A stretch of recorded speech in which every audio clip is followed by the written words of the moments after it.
Rajshahi medical college হাসপাতালে আছেন বিভাগীয় প্রতিনিধি বদরুল হাসান লিটন। হাম সংক্রমণের সর্বশেষ পরিস্থিতি জানতে যুক্ত হচ্ছে তার সাথে। বদরুল, সেখানকার সর্বশেষ পরিস্থিতি কেমন দেখছেন, আমাদের বিস্তারিত জানান।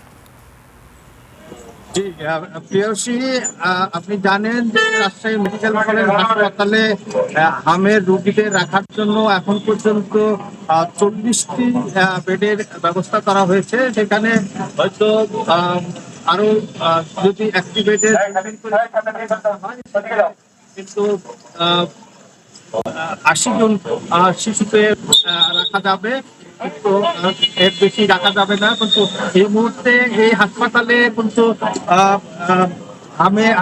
হামের উপসর্গ নিয়ে চিকিৎসাধীন হয়েছে 98 জন। এটি হলো গতকাল দুপুর 2টা পর্যন্ত রিপোর্ট। তারপরে রিপোর্ট কিন্তু আমাদের কাছে এখনো জানানো হয়নি।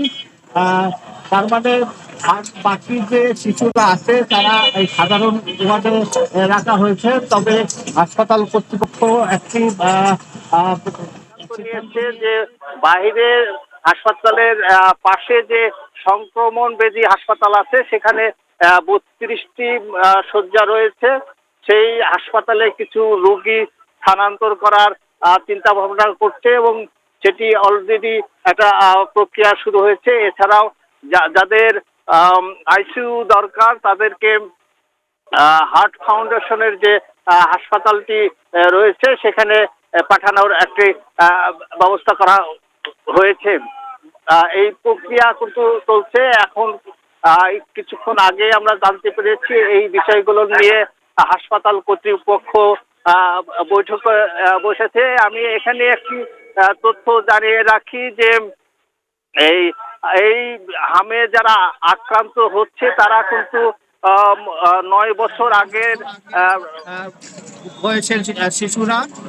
তারা মোটামুটি যেটি জানতে পেরেছি যে 65% শিশু কিন্তু টিকা দেওয়ার আগে কিন্তু তারা আক্রান্ত হচ্ছে এবং এই কারণে ধারণা করা হচ্ছে যে এটি কোনো নতুন হামের লক্ষণ কিনা, সেই বিষয়টি নিয়ে গবেষণা টিম রাজশাহী মেডিকেল কলেজে কাজ করছে। এই ছিল রাজশাহী হাসপাতালের সর্বশেষ পরিস্থিতি।